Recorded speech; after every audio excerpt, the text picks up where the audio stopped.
Welcome everyone to the webinar. We're looking at suicide prevention for caregivers. But I do want to acknowledge that I'm joining you from the unceded territory of the Tk'emlúps people. And I feel very privileged and honored to be on this land, joining you, doing my work and my play and living my life. So I just wanted to acknowledge where I'm joining you from.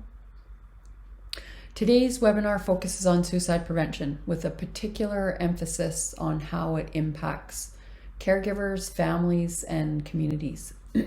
Well, I have about 22 years experience as a caregiver. My partner and I faced many challenges related to suicide and suicidal ideation with many of the youth that we cared for. And it's a really scary situation to be in with children and youth that you're caring for. It's critical to connect with the right people that will support you through supporting your children through.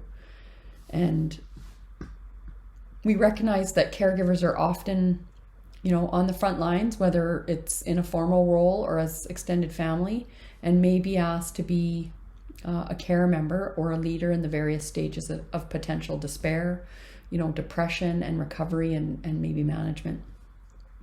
So our webinar will offer not only a foundation in definitions and impacts, but also practical and cultural tools to support healing in a way that is relational, respectful, and empowering. So please know that this webinar is for informational purposes and doesn't replace medical or mental health advice. Where you have a youth in your care, whether or that you are supporting one that exhibits signs of suicidal, peri-suicidal, or self-harm behaviors, it's important to consult with an interdisciplinary team to ensure the most comprehensive care plan. And when I refer to an interdisciplinary team, I am referring to the circle of supports that surround a child or youth, whether that includes a doctor, maybe a teacher, counselor, biological parents may be involved, extended family, elders, cultural supports, a mental practitioner, etc.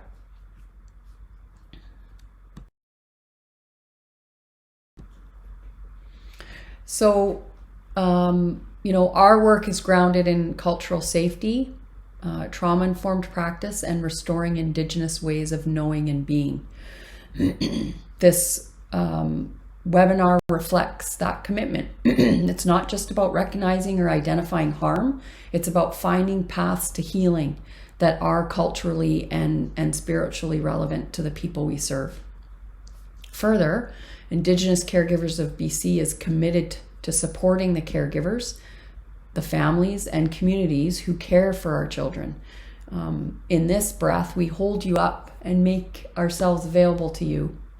Once again, if you have any questions as you navigate this webinar or have any other questions, you can always reach out to us. And the number is 1-844-391-0007, and you click on extension 264.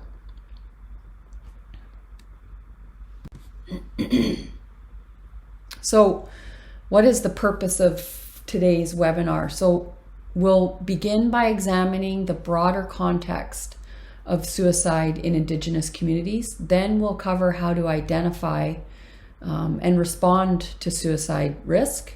And then finally, we'll move into applied practices, including, how to co-develop life-promoting plans, also called safety plans. We will also provide a list of resources to help you on your caregiver journey at the end of today's webinar. And when we think about suicide prevention, we're often drawn to mainstream and Western information, which can easily be located on the internet. And this information is incredibly important, and I encourage you to access it as often as needed.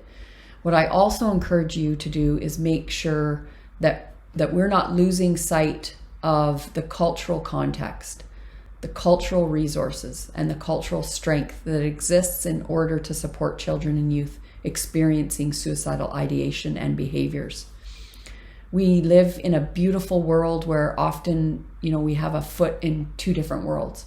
And what I mean by this is that we walk in the Western mainstream world, but we must also and always leave a foot immersed in the cultural context of a child. This is why Micmac elder Albert Marshall describes and coins as the two-eyed seeing. It's our ability to walk within both worlds without one dominating the other. And when we think of cultural context, that's the safety net. It's incredibly important that we don't lose sight of that. So today you will see us move between mainstream and Western information and frameworks, and also incorporating Indigenous ways of understanding wellness. So let's look at our agenda. So topic 1, we have suicide in Indigenous communities. Topic 2 is identifying risks, prevention and proactive strategies. Topic 3, suicide prevention applied practice. So our agenda looks a little bit like this. We're going to talk about why it is that suicide is so prominent in our communities. Specifically, we're going to focus on the pervasiveness of suicide and suicide attempts in Indigenous communities. I will say more about this shortly, but we're going to move on to talk about risks, and I caution you that some of the risks might catch you off guard a little bit, but it's important to take note of this information. Once again, I will say more about this shortly. We are also going to talk about prevention and protective factors. And what this means is that for every child and every youth, there are safety nets that help mitigate risks, and understanding how to employ those proactive strategies or protective strategies is incredibly important. And then we are going to wrap up our topic today by talking about prevention and applied practice. And I want to emphasize that there's a lot of research out there, and within that research there is a couple of schools of thought. Okay? The first school of thought is that we can prevent children from killing themselves if we do certain things. And the other school of thought is there's nothing you can do to prevent somebody from taking their life if that's what they intend to do. Rather than getting stuck between the two schools of thought, what we emphasize is the prevention and applied practice, the consistency of this application, and the continuity. When we put the circumstances in place for children and youth, we greatly increase their chance to be able to engage in life-promoting activities with a future orientation. All right, topic 1, suicide in Indigenous communities. We know how important it is to ground ourselves with context before exploring topics further. Suicide in Indigenous communities is not a random event. It is deeply connected to history, colonization, and the continued impacts of systemic discrimination. Understanding this context is foundational to how we approach prevention and care. And I want to start today by talking about suicide and Indigenous communities. I want us to better understand why suicidal ideation, suicide completion, and suicidal behaviors are such a common experience in Indigenous communities. And I also want to delve into understanding how this epidemic is connected to colonization, racism, and discrimination. Understanding this context is absolutely critical, and we are going to cover this in more depth as we move through the slides. And what you need to remember is that the incidence of youth suicide and suicide attempts is not separate or distinct from colonization, and in fact it's deeply connected. So let's keep that close as we move through this webinar. Indigenous communities in suicide. So the findings listed on the slide in front of you show a long-standing awareness of suicide disparities. It also shows how long Indigenous communities have been deprioritized within colonial structures. If you are interested, there is a 20-minute video called Stolen Voices. It's a jarring account of the stories of 3 elders who attended residential school. Also jarring are the 2 intergenerational voices that follow those 3 stories. So in the video Stolen Voices, essentially Michael and Lorena talk about what it's like to be raised by somebody who attended residential school. When we consider the legacy of continuous taking from Indigenous communities, which includes land, language, children, the stealing of culture, and the continued forms of discrimination and racism, we see how family structures have been severed. We also see how spiritual and social destruction can occur. These historical events were very intentional, and in the face of ongoing forms of racism and discrimination, it's almost like ripping a scab off over and over again and wondering why the wound never heals. In the video Stolen Voices, this is what Michael and Lorena were trying to explain. Very specifically, Michael says that residential school survivors do not commit suicide any more than the national average, but it is the children of residential school survivors that are committing suicide in extraordinary numbers, by far surpassing their non-Indigenous counterparts. And as a caregiver, it's a critical part of your role to understand this context. So while exploring in depth the history and current context of colonization is a bit beyond our scope today, if this is a topic that you do not know much about or even know anything about, please remember that as a caregiver to Indigenous children, it is your responsibility to seek out opportunities to learn more.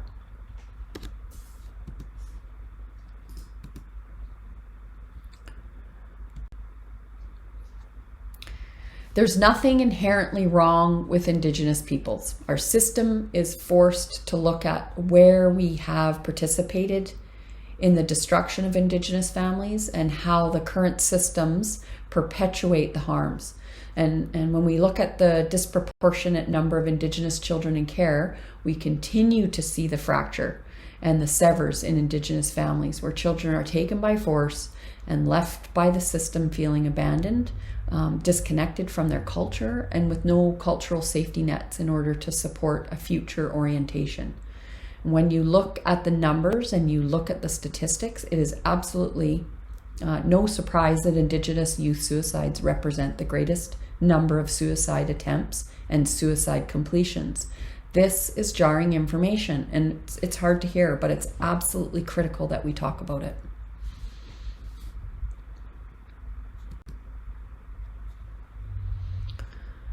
The Truth and Reconciliation, their call to action number 19, is a direct response urging measurable action to close the health gap. The statistics remain troubling today, right? We also see the compounded risk for youth in government care. These realities underscore the urgency of culturally grounded and trauma-informed care. And I want to add that the applied practice, the risk factors, indicators, and all the other direct information to suicide prevention is incredibly important. But understanding this history and understanding where the disparities exist is equally as important to providing the appropriate kind of care. In this particular case, it's understanding that we can't just administer a cookie cutter approach, but rather have the context of the history. If you are a caregiver who may not have the full historical context, take an opportunity to educate yourself and to familiarize yourself with the facts that will help guide your helping journey. If you're unfamiliar with the document on the screen, please look it up. It's very user-friendly, and the very first section are all the steps that the Commission lays out that must be done in the child welfare system to help families heal. And this is where you can play a part. And once again, while exploring the calls to action in depth is not within the scope of the material we're sharing today, reading it will help you understand how interconnected it is. So please Google this document and review it. The crisis of suicide in Indigenous communities and youth is compounded by the overrepresentation of Indigenous children in government care, where disconnection from family, community and culture exasperates feelings of isolation and hopelessness. So this sharp contrast illustrates the urgent need for localized, culturally grounded, and community-led responses to suicide prevention.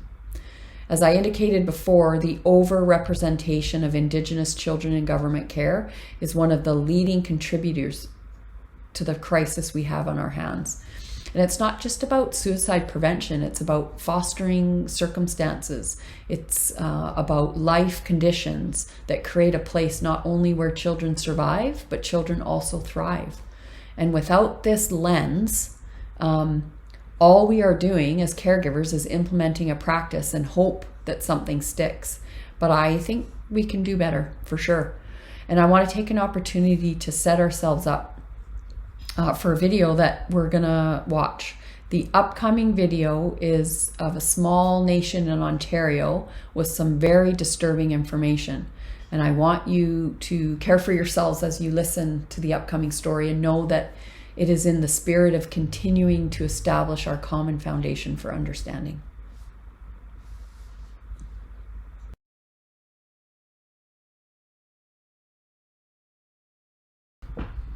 Good. I hope everybody reviewed that video. And if there's anything that you can take away from the video you just watched, take away the incredibly jarring statistics that the leading cause of death in young Indigenous people is suicide. It's our young people taking their lives. Suicide prevention, identifying the risk, and implementing protective strategies isn't just necessary, it's absolutely urgent. In the coming sections, we're going to talk about prevention, and we'll distinguish between prevention before risk is visible, intervention when risk is present, and postvention, so after a crisis has occurred. We'll also identify risk factors, warning signs, and protective strategies, and explore how self-harm fits into the bigger picture. But before we jump into prevention, intervention, and post-prevention, I'd like to spend some time talking about self-harm. And often when we see children engaging in self-harm, most caregivers would jump to a conclusion that it is suicidal behavior. Suicide attempts are, for the most part, intentional. What is known as self-harm is intentional, but generally not intended to be life-threatening. And that's what separates it. Self-harm has sometimes been characterized as para-suicidal. There's a lot of clinical research to dispute the accuracy of how the word para-suicidal is used and how it compares or does not compare to self-harm. And once again, rather than getting stuck in the disputes included in research, let's focus on recognizing self-harm behavior and knowing how it is different from suicidal attempts, but how it is also connected to suicidal ideation, behaviors, and risk.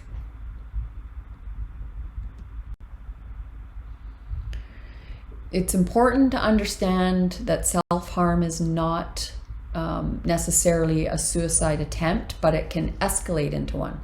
And for many youth, it's a coping mechanism in response to emotional pain, maybe trauma or numbness. Our role is to approach with compassion and curiosity, not judgment. And I know this is difficult. So think of the children that you provide care to, regardless of their age, and think of whether or not you have seen indications of self-harm. Self-harm can come in many different forms, which include potentially cutting their skin, burning, pulling out their hair, excessive and unwarranted scratching leading to injury, hitting oneself, and some research suggests that substance misuse is also a form of self-harm. And as a foster parent or caregiver, you might be wondering, if a child self-harms, does that mean that they have mental health? Once again, the research is conflicted, where some practitioners will say that if self-harm is present, so is mental health, while others will say that self-harm is a behavior, not a mental disorder. Now, Somebody who self-harms may have other mental health issues, but there is certainly research that states that self-harm itself is not considered a disorder. And I use the word disorder as a reference point rather than a personal position. I think it's fair to say that how we use language definitely shapes our thoughts and the way we approach the world. And when we see something as disordered, we often see it as being wrong or something that needs to be fixed. The wellness of our children is not something that needs to be fixed. It's something that needs to be fostered and nurtured, right? As caregivers, unless we take a special interest, we do not have to immerse ourselves in the research disputes, but we need to know enough to support our children. And where we do not have the answers, we have legal, moral, ethical, and relational responsibilities to find the answers to the best of our ability. And what the research will agree on is that any form of self-harm warrants a care and safety plan. So that's for certain. Why do people self-harm? This list helps us see that self-harm is complex, for sure. For Indigenous youth, the reasons are often connected to deep cultural and systemic issues like residential schools, the 60s scoop, and racism. These actions are expressions of distress, not attention seeking. So let's start by understanding why people self-harm. It's important for us to be able to make the connections. For example, if somebody attended residential school, their parenting reference point might be abuse they suffered in those schools. Upon release from residential school and starting a family of their own, it might be very difficult for them to be able to relate to creating a nurturing and loving environment. This intergenerational phenomenon explains why children of residential school survivors often internalize. And by internalize, what I mean is that we have experiences, and then we develop thoughts and feelings about those experiences.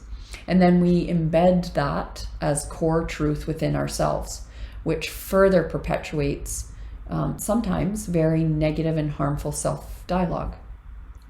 And what we often find is that individuals who self-harm that are so distressing that, people that self-harm have experiences that self-harm provides a coping mechanism. Individuals who self-harm can sometimes also experience self-hate, shame, rejection, abandonment, and also often feel disconnected and tremendously lonely. So while it might not necessarily make sense to caregivers, sometimes individuals trying to take control over their bodies and emotions do so by inflicting physical pain in order to feel. When emotional feeling seems too much, sometimes the physical feeling is easier to access. And once again, it does not have to be your own experience or make sense to you as a caregiver to know that this reality is a common experience for children who have experienced trauma. So there is a strong likelihood that during your caregiving years, you will see self-harm in many forms.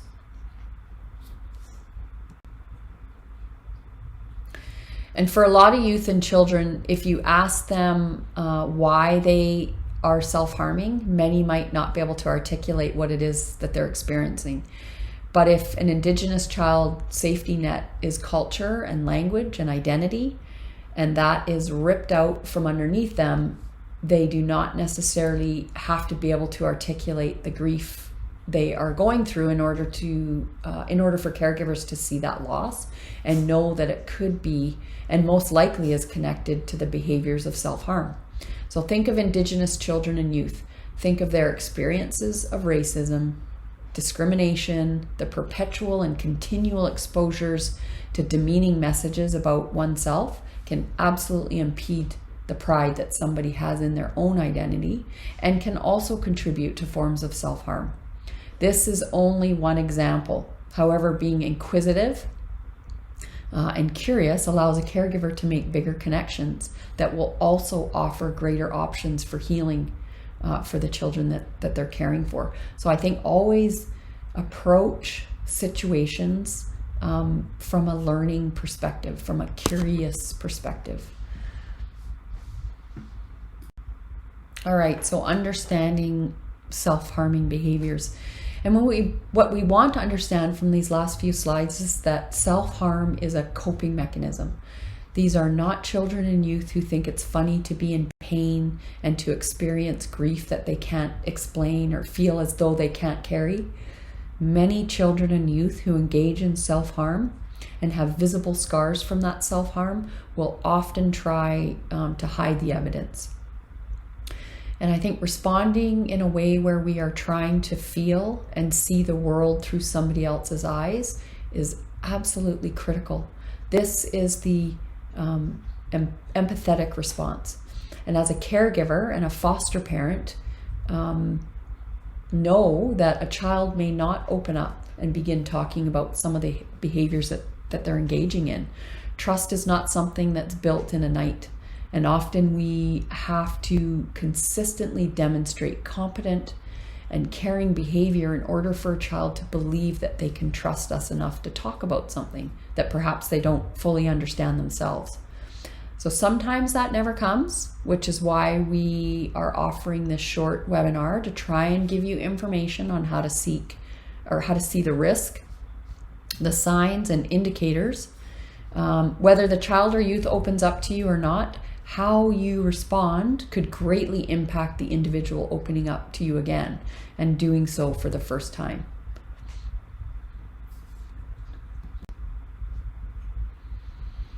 And language matters. When we label people by their behavior, we lose the human story behind it.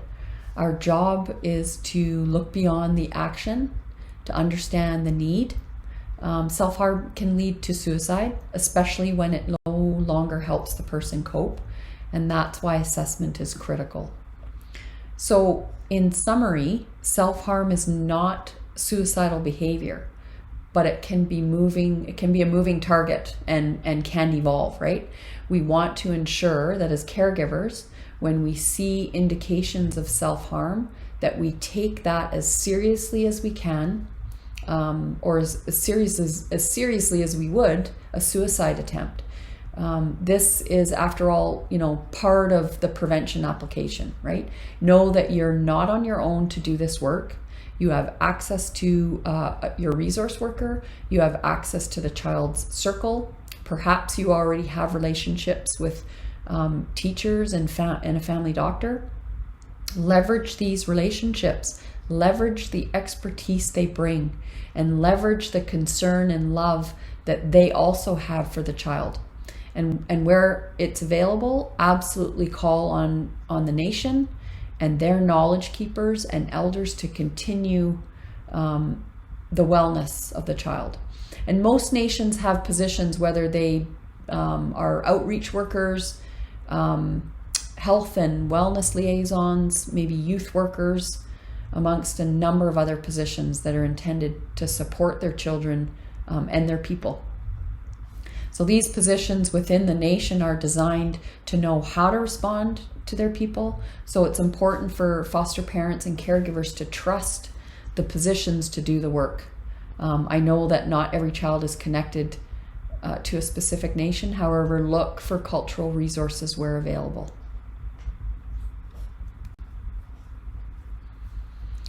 And I think this particular slide is probably one of the biggest takeaways, where we want to understand that individuals engaging in self-harming behaviors may become increasingly desensitized and may come to see a suicide attempt as an equally viable option.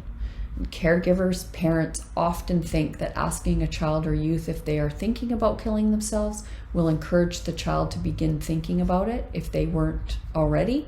It's incredibly important to clarify that this is a myth. And asking direct questions increases the chance to get us a direct answer. So know that it is okay to ask somebody whether or not they've tried to hurt themselves before. and whether or not they intend to try to hurt themselves on this particular day. And if they are going to harm themselves, do they know how they're going to hurt themselves and what object they intend to use? Asking is one of the easiest strategies that caregivers can put into place. It's not, not only shows that we care about the child, but it also shows that we're trying to understand and gives us information to help protect. And ultimately, that's where we want to be, right? We want to make sure the child is safe. There are dozens of frameworks that can help practitioners and caregivers to assess whether or not there's a risk of suicide. Here is Path Warm, is just one of them. And it essentially guides helpers to assess whether or not they have witnessed suicidal ideation, whether a threat of suicide has been made, and whether or not there is substance use or misuse, whether or not the individual has a sense of purposelessness or not, or not feeling a reason to live, and whether or not there is anxiety and maybe agitation. This particular framework says that in combination, these contributors increase risk as a suicide attempt. So know that you can Google suicide risk assessments online, and there are many that you can access.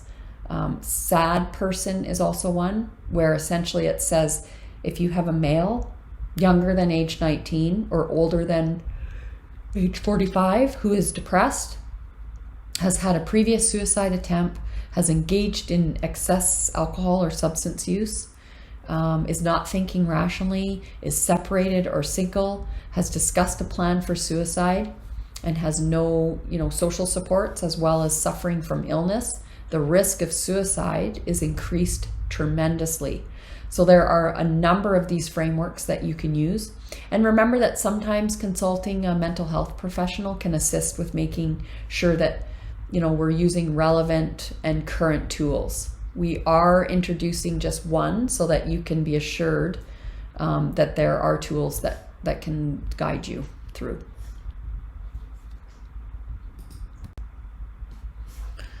Common risk factors for suicide. So these are the most commonly identified risk factors for suicide. So take note that we are moving from self-harm to suicide, but accepting that the information is all transferable, right? When working with Indigenous youth, we must also consider systemic contributors like racism, intergenerational trauma, and cultural disconnection. Some youth carry the weight of multiple overlapping risk factors. And as you can see from the slide, there are many common risk factors for suicide. This is not to say that individuals who have experienced some of the things you see on the slide will become suicidal. It's not to say that these experiences increase our risk for suicidal thought, suicidal behavior, and suicide completion. Where an individual has experienced complex trauma, which is essentially many forms of trauma over a long period of time, their risk for suicide attempts dramatically increases. And children in care sometimes have complex trauma, so as an informed caregiver, this information is really, really important. And here we have some additional common risk factors for suicide. And one of them that I want to speak to is the first one, which talks about boarding school. For Indigenous families, those words are incredibly triggering because they can be thought of interchangeably with residential schools. Outside of the residential school context, boarding school experiences have a number of other factors that might be considered. So for example, was the child abused while away from the family at boarding school? Proximity of loved ones and home community, the child's role in the decision to attend, visitation schedule, age at the time of boarding, etc., like things like that.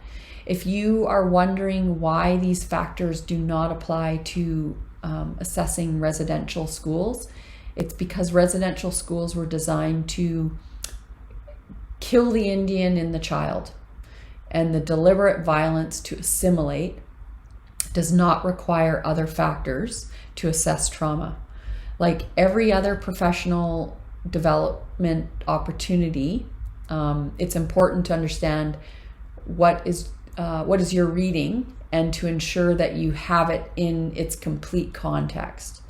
So in the event where there's any questions, this is your opportunity as a professional, as a caregiver, to check in with a professional and just ask. Please know that approaching a professional and saying that you have concerns about a child will never seem unwarranted. And when we invite children into our homes to be cared for, this is one of the commitments that we make, right? I also want to speak to the second last bullet point that talks about male gender. So there is tremendous research to suggest that being male does increase your risk of suicide. But once again, we need to put that into context, that it's not solely being male that increases your risk, but rather a male who's had experiences of either mental health, trauma, or something along those lines. There is tremendous research that males have a much higher rate of suicide completion and also use more aggressive means to attempt suicide.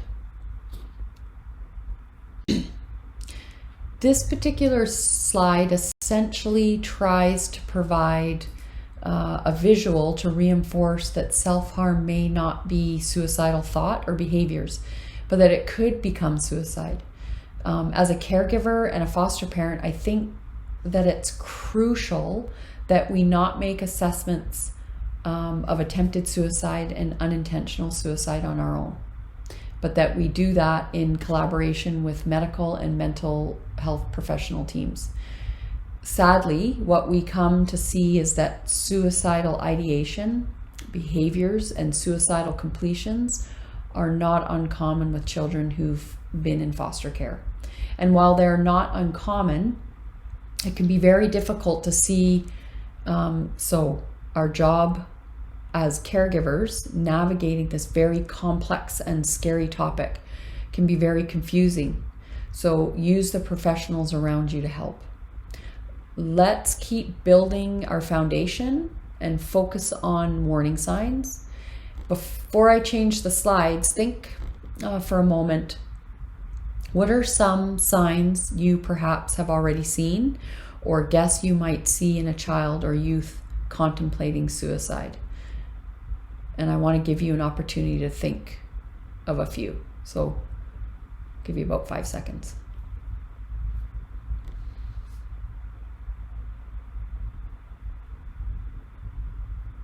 Okay, so continue to think about that, and we're going to keep going.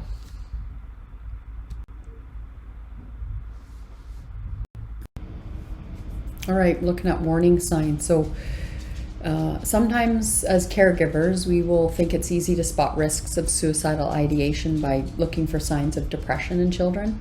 For a lot of caregivers and parents, this is very difficult because when children get to a particular age where moodiness and rebellion are very common developmental stages in their lives, then it's hard to know, right? It's not uncommon for parents and caregivers to mistake problematic depression, anger, anxiety, empathy, and tension with those common developmental stages.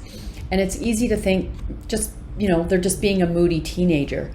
So once again, I'm going to repeat myself that it's incredibly important to come out and ask and to keep an open dialogue and communication with children and youth. So some caregivers say that it's impossible to talk to the youth because the youth just doesn't want to communicate and wants to have nothing to do with them. This is not an excuse for caregivers to quit trying. We always have to try. Our jobs are to become increasingly creative in order to find ways to connect and build trust, right? Talking over food, maybe talking while you're playing a board game, during chore time, those are good examples. So if you're looking for the indicators or the signs that might inform when to ask a youth youth or a child, whether or not they're considering suicide, this is an ideal visual to help us. And we want to do this cautiously because, for example, if a child has a negative self-view of themselves, we don't want to necessarily assume they are thinking about suicide, but take seriously nonetheless. But if a child has a negative view of themselves or engaging in self-harm behaviors and they're isolating, a caregiver might look at the circumstances and check in with the child and just ask, what's going on?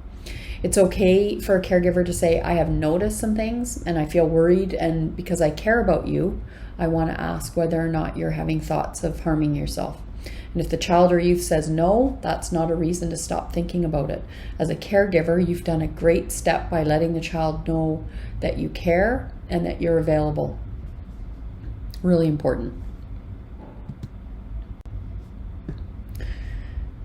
So the following video that you're going to watch will help reinforce some of what we've just looked at throughout the last topic. And also providing a bit of context as we begin to wrap up topic 2 and introduce topic 3. So go ahead and spend some time watching this video. It's short, it's about 2 minutes, 5 seconds, and then we'll come back.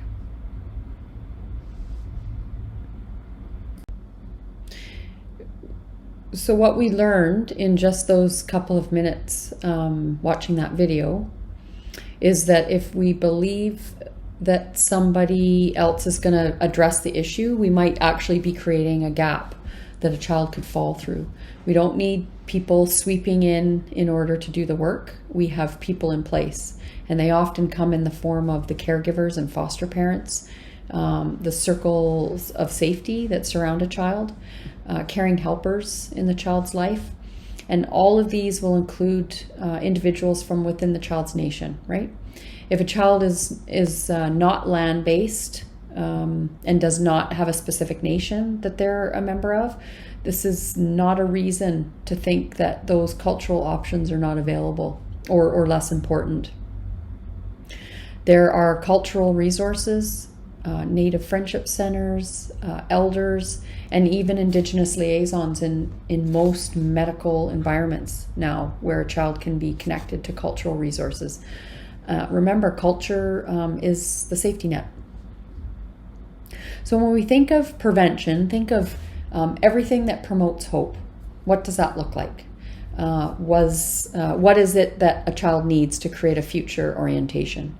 If you and the team of caring helpers can identify this, you will in fact be identifying preventative measures, right? Once a child or youth is actively involved in suicidal ideation and behaviors, what you are doing is engaging in intervention. And this is where you are helping to respond to those feelings and attempts of suicide. What does that look like? It's going to look very differently for every child. But as a caregiver and a foster parent, there are some basic things that you can do in order to act, which if the youth tells you they are going to slit their wrists, you would remove razor blades, utility knives, and kitchen utensils that could aid in the suicide attempt. And we had a youth in our home one time that would break mirrors. So we had to make sure that we collected all the mirrors and that nobody was going to the dollar store and buying little mirrors, is because that's what this young person was using, and it was very dangerous. So you have to be vigilant about what they have ready, right? What do they have in their possession? What else? So, as a caregiver and a foster parent of a child who makes a suicide threat, the one thing you can do is ensure that they're never left alone. If a child or a youth makes a threat, take it seriously. If the youth ridicules you for taking something so literally, you can let them know it's because you care about them and that their life matters. And remember that when it comes to intervention, as the caregiver, you do not have to be, you don't have to have all the answers, but you do need to know who to go to in order to get them when you don't feel equipped. So really, really important to know what resources to access fairly quickly too. The biggest part of intervention is to take all threats seriously. I mentioned that. Lastly, many youth will experience suicidal ideation and suicidal behaviors.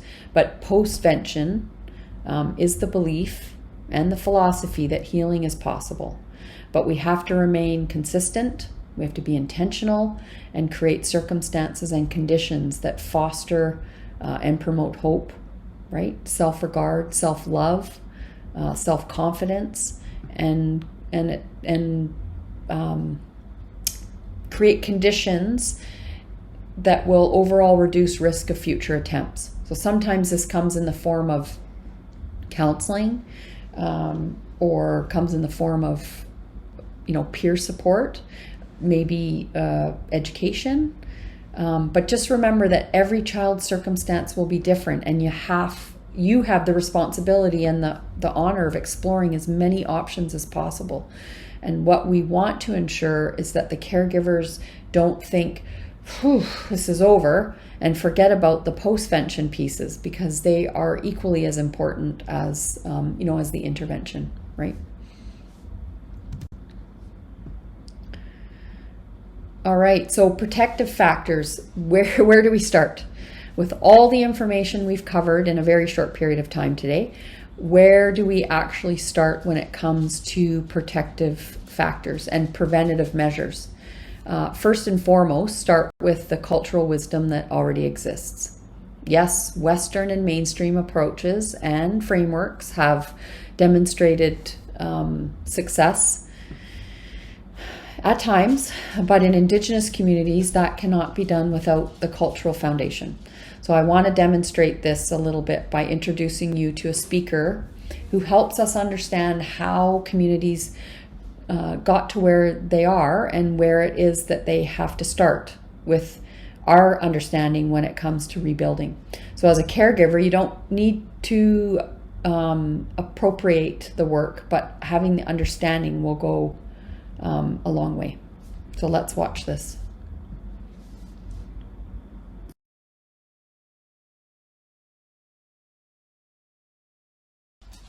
Okay, thanks for taking the time to watch that short video.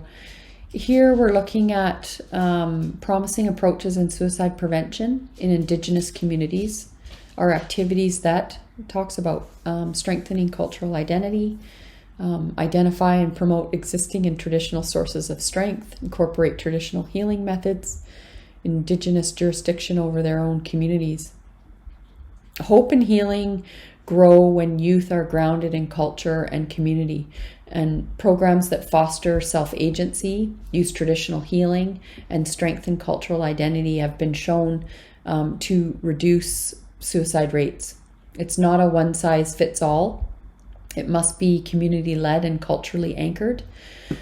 But if you recall, I've reiterated throughout this presentation that every child is going to be different, right? That said, I can also provide some guidelines.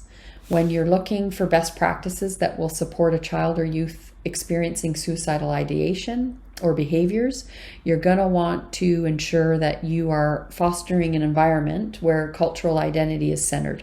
So this is about reminding children that before anything, they are an Indigenous child from whichever nation they happen to be from, or from whichever group they are from. An elder in Lekwungen territory often says that before he was who he is on this earth, he was Songhees, Lekwungen. Understanding through this lens is an incredible sense of belonging. I think helping circles will also want to make certain that children are engaged in activities that are connected to those ancestral identities. And for example, making dream catchers might seem to be fun, but it's important to know that if we are looking for cultural activities for children to participate in, we can't give them a dream catcher kit if it has nothing to do with their culture. Dream catchers are from Eastern Canada and deeply connected to the culture of the First Peoples. But to give a child a dream catcher kit who is from one of the Western nations would not be considered adequate to connect them to their culture. And one of the easiest ways that we can help children engage in their ancestral roots is to just ask them what they know about their name. Sometimes the story can carry some pain, but do they know where their name came from? Who named them? Is there special meaning attached to their name? The moment that we can attach word and understanding about who we are and where we come from, we start to plant roots. And some children may be too young to know this information, but someone will know the information. And it's an important story to share with a developing child as often as is possible. And why? Well, because it instills belonging, and we all belong somewhere. The slide also talks about incorporating traditional healing methods. And I want to caution caregivers who are non-Indigenous or even Indigenous from other nations not to start implementing healing methodologies without the guidance of an elder or a knowledge keeper, and having the permission to do so. Okay? As a caregiver, if you want to center yourself on providing and fostering an environment and conditions that lend to inclusion, accountability, wellness, and child-centered, this framework is something that can assist. You can do this by being very intentional and creating life-promoting plans, sometimes called safety plans. So for example, this visual depiction of the culture is healing framework, and it has 4 domains. So it has culture-centered, it has inclusive and accountable, it has wellness and focused, and it has child, youth, family, and community-centered.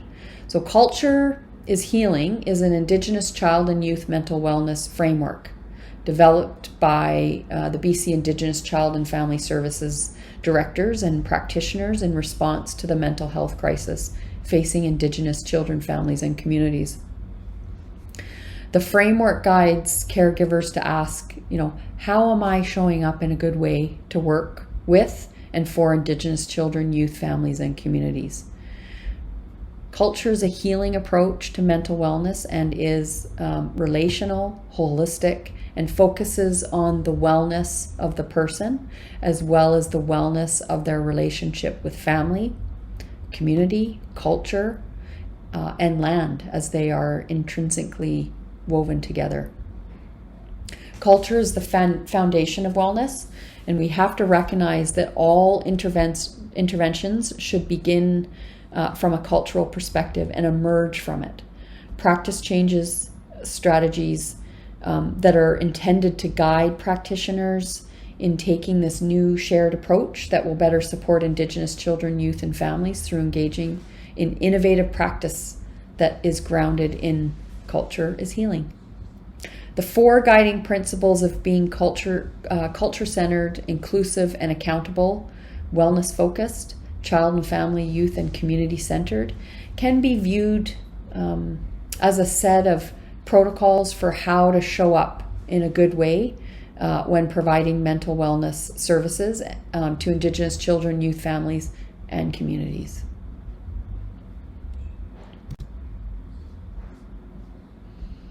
So in the coming slides, we're going to focus very specifically on the practical tools and the sequence of steps, remembering that this is a guideline, right?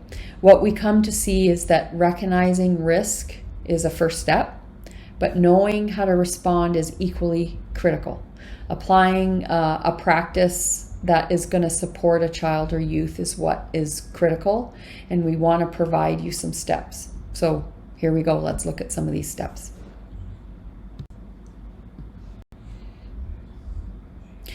We mentioned this earlier, but when it comes to reviewing suicide risk, you want to provide yourself with as much information as possible about what some of those indicators are.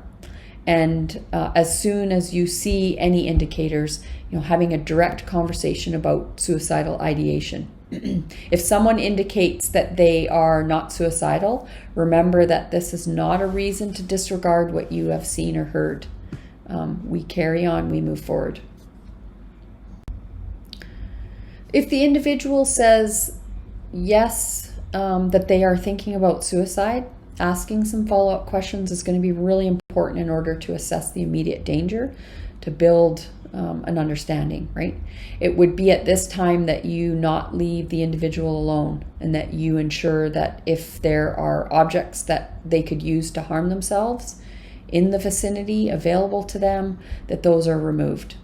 If the individual sees you removing these items, you don't have to feel embarrassed or ashamed. Understand that it comes from a place of care, and feel confident mentioning that if it's necessary. We're just trying to keep everybody safe, and this is how we're going to do that. If someone is in immediate danger, don't hesitate. Seek emergency help right away. But if you can ensure that they're not in immediate danger, co-developing a safety plan is an empowering and effective approach, can be. This can be done with a trusted adult, not necessarily a professional. If you're wondering how to know if someone is not in immediate danger, you might hear something like this. I used to think of killing myself. I haven't in a while, but I'm scared those thoughts are going to come back. In circumstances such as these, doing a safety plan is very appropriate for someone who says, I don't want to die, I don't want to hurt myself, but I hate my life and I hate living. A safety plan might be appropriate, especially in combination with other interventions. For someone who's biting their nails until they bleed, self-harm generally as a result of anxiety, which is often closely connected to depression, a safety plan would be helpful. The line is fine, which is why, we always encourage caregivers to seek help as needed. And even if it is simply to pick someone's brain, at Indigenous Caregivers of BC, we have a support line where caregivers can call if they have concerns and require additional resources and supports. But either way, whenever a child or youth makes a disclosure, document this and report it so that the circle of care can tighten as and when needed, right?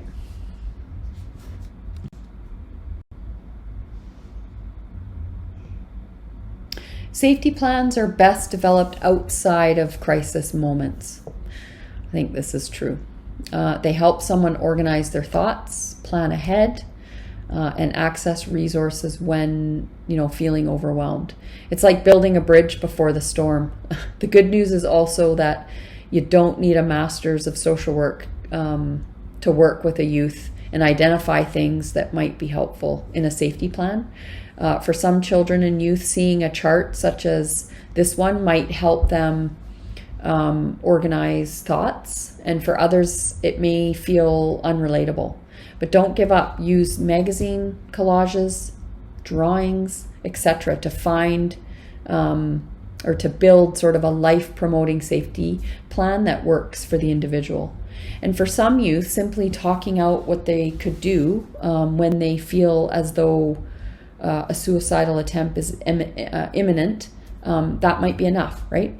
A common myth is that if someone is serious about killing themselves, they're not going to tell anyone. While this can be true in some cases, it's absolutely not true in all cases, which really is why asking direct questions and doing prevention and ensuring postvention, they're all part of a safety plan and part of the care plan for children and youth who exhibit or at risk of exhibiting the risk factors.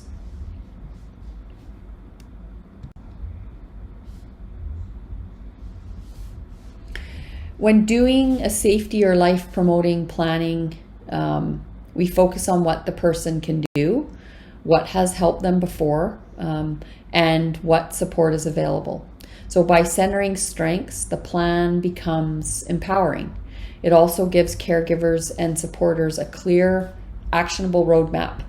In the spirit of honesty and transparency, there are absolutely thousands of youth who feel as though, they have to or have no interest in focusing in on their strengths because they feel so entrapped by their trauma or mental health. Remember that as a caregiver, consistency and reinforcement of intergenerational power and resilience helps form a foundation for children and youth to land. And if caregivers simply give up saying, oh, the kid refuses to engage or try, this will reinforce the chances of gaps the child, or youth can fall through. So we don't give up.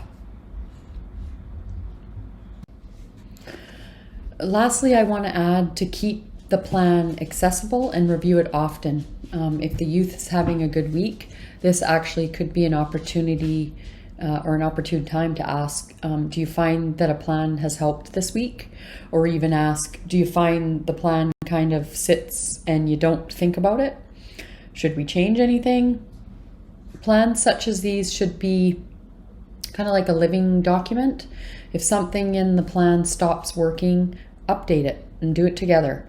Encourage the person to carry it with them. This is their personalized tool for navigating tough moments. And as a caregiver, if you experience doubt that these plans can work and feel that they are unauthentic, you may very well think differently when you see one work. We encourage caregivers to try them, and if a youth is resistant about participation in the development of one, get creative. What else can be created that provides a youth options in times of distress? For example, you could ask the individual, if you're having a bad day, who is the first person you call?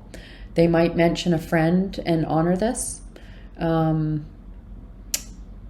That's great. You have someone who is there for you when things are tough. At all times, remember the uniqueness of the individual, and know that all plans need to reflect that uniqueness. This is a cultural approach to community mobilization to enhance mental health and addictions and suicide prevention through a culturally appropriate training. So the name Feather Carriers, Leadership for Life Promotion, reflects this perspective and draws on Indigenous concepts of leadership for protection and promotion of community health and well-being. So feather carriers are individuals within Indigenous communities who have been presented by their community with an eagle feather in recognition of their efforts to protect and promote community wellness. And you can hear the values that underpin the message. Connection to ancestors, connection to land, knowing there were others who came before and ones who will come after us, etc. The Feather Carriers Leadership for Life Promotion has been gifted from Creator, and as such is spirit-led. So we're going to spend just over 4.5 minutes watching this, and then we'll come back. All right, I hope that video was helpful. I enjoy it every time I watch it. Now we're going to look at the toolkit. So this toolkit also does a great job of really pulling all the safety planning and life promotion planning together. So remember what we said earlier, that two-eyed seeing is an intentional practice where we embrace different perspectives to generate the best outcomes possible. These numbers and websites are important to have on hand. So even if you never need them, I think knowing they exist can offer comfort. So if you work with youth, print these out or store them in your phone. I don't think anyone should face this alone.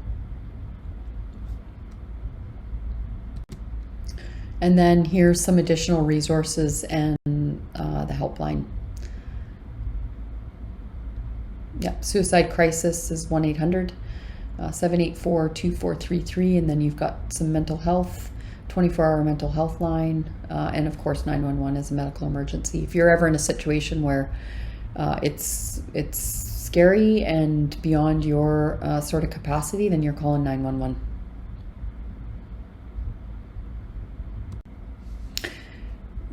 So we come to the end, and thank you so much for joining our webinar on suicide prevention. We deeply appreciate you taking the time to learn about such an important and sensitive topic. By carrying this knowledge into your caregiving and daily interactions, you're really helping to create safer, more supportive spaces for those who may be struggling.